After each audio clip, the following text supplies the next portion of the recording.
है, मैंने कहा ये परंपराएं लोकतंत्र के लिए ठीक नहीं है, बेईमानी से।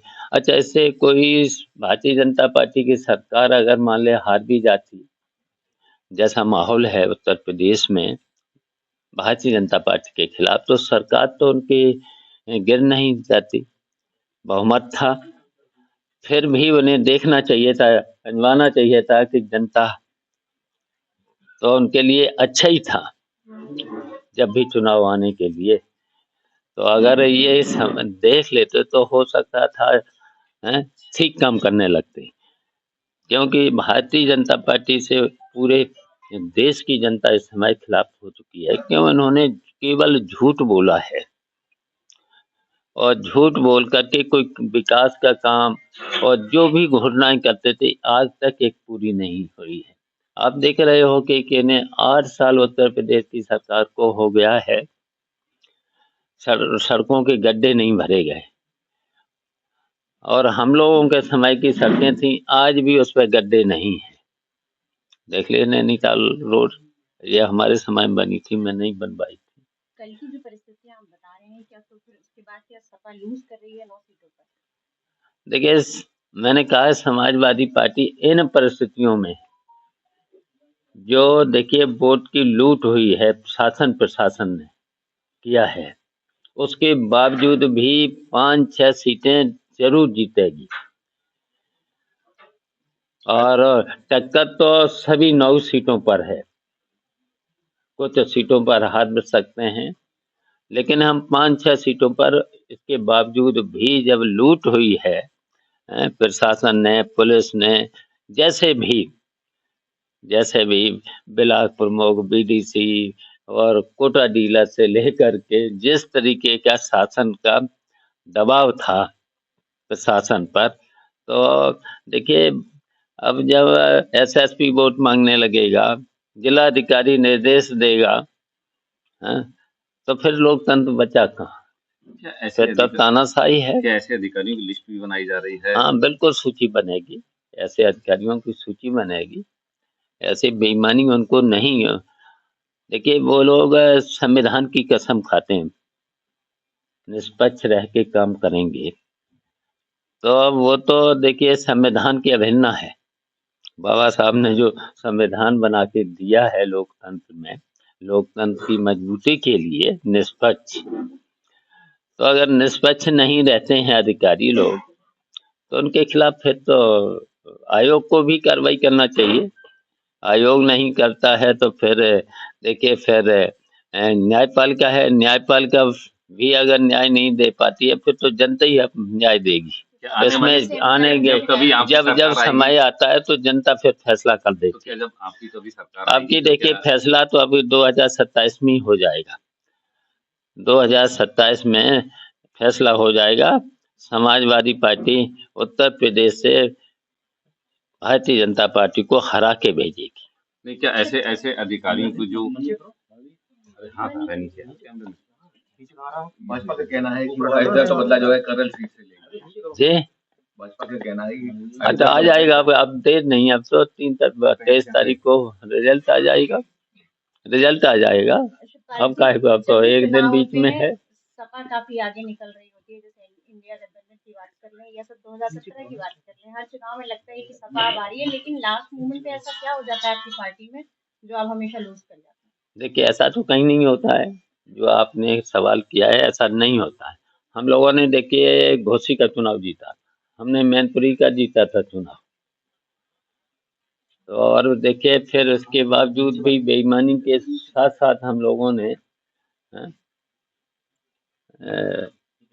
2022 का चुनाव तब भी जीता था, तो ऐसा तो नहीं है। लेकिन अब की बात इन्होंने देखिए झूठ बोल बोल करके जनता को गुमराह किया था, अब इनकी पोल खुल चुकी है।